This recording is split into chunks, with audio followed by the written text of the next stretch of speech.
Okay, so here I'm going to show you how to set up your DKIM and SPF. This is all located in your sender profile. So what we're going to do, if you're not already in there, click on the gear icon, which is your settings icon on the top right of your panel, and you'll see a drop-down menu, and then you'll select the sender profiles. Now, the DKIM, once you're in the sender profiles, you're going to want to select the sender profile name and then click Edit. Now, the DKIM is part of Step 2. So you'll see you do two parts here, the from address, which in this case has already been confirmed, and also the DKIM and SPF, which you'll see is also verified here. But I'm still going to show you how to set this up. So here on the right side, it may not be underlined, but this is actually a link, and this actually opens up a document that says how to set up your DKIM. So here it says to go into your you'll need access to your DNS server to make these updates, or you'll need access to your hosting panel that has access to edit your DNS records. So in this example, what I'm going to do is I'm going to follow these steps in my hosting panel with a domain name that we have here for testing purposes. It's not a live domain name.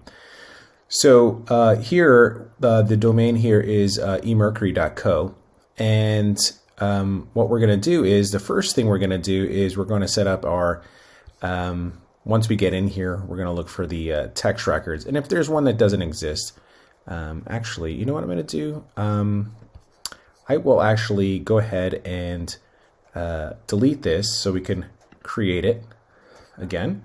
So here, what you're going to do is once you get into your DNS editor, whether you're using GoDaddy or Cloudflare, there's always going to be some sort of add button here.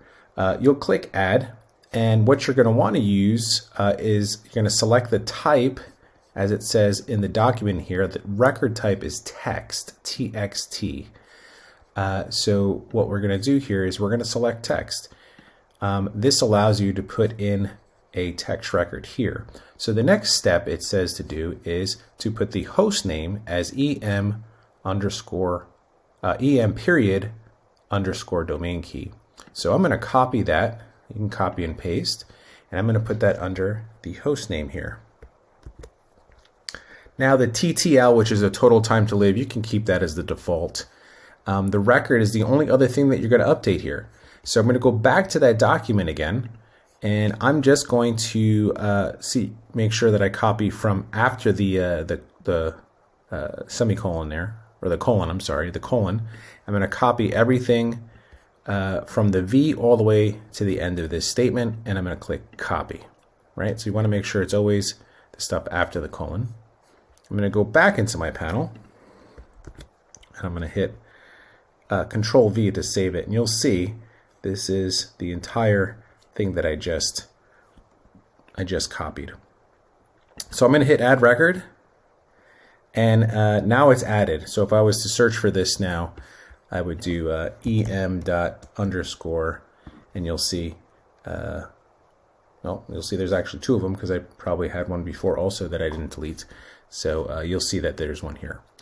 So now for the second part of this is the SPF.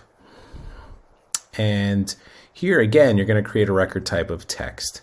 So let's go back in here, and let's look for the SPF, and I will go ahead and show you what that looks like.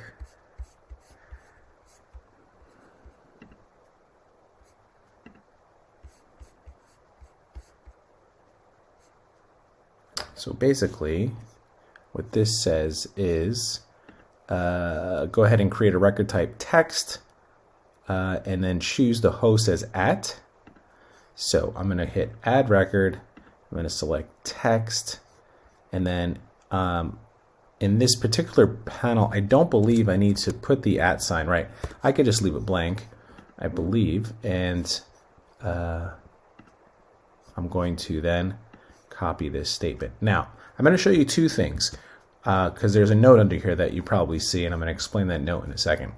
So first things first, if I hit paste, basically what this statement says is that to include the eMercury servers, these are our servers here, as being allowed to send email from your domain. So if your domain was emercury.co, then it would basically say all that eMercury is allowed to send emails on behalf of eMercury.co. Now, if your company or your domain name is, let's say, abc.com, it would basically say the same thing.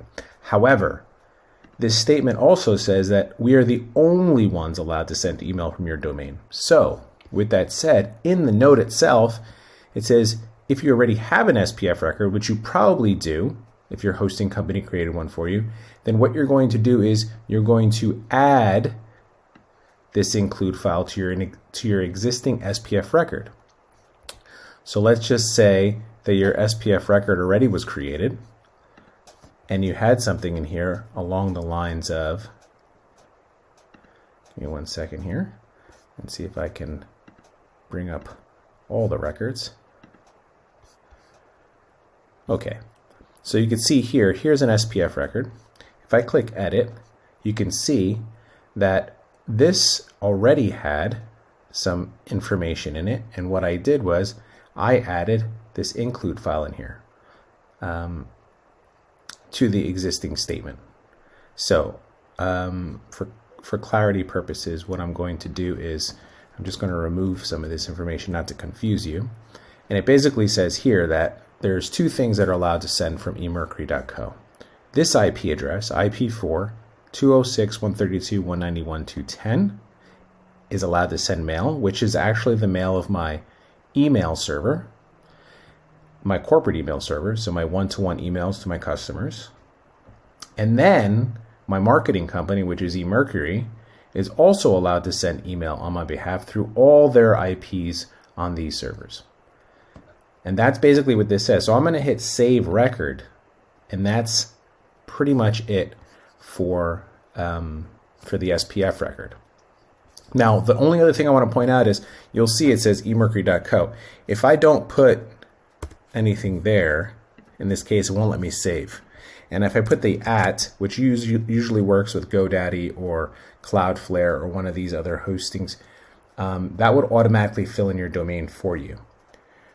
If I put emercury.co and I don't put a period after it, I think it automatically adds the period. There you go. It added it for me. And that's basically it. That's just depending on what DNS server you're using will depend on what that host record says. And that's pretty much it. So now when you go back in here, there's an option that says DKIM SPF check. And what this does is it'll go out and check if you set up your DKIM and SPF right. And this here says DKIM and SPF check successfully finished. And you'll see a green circle here and both say OK. Now, if there was some issue with the DKIM and SPF check, this would be like a red color, and these would say failed. If you did set it up correctly and it still shows that it failed, you might need to wait up to 24 hours if it's a global DNS server, if you're far from the DNS servers. I've never seen it take that long, but it can take an hour up to 4 hours I've seen.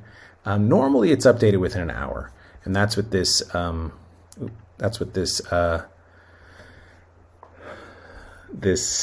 TTL over here stands for. It's a total time to live, so that's how long it takes for it to update. So that's the end of my training here. If you have any other questions on setting this up, just remember when you're done to click Save Sender Profile. If you have any other questions on setting this up, please reach out to us. Thanks.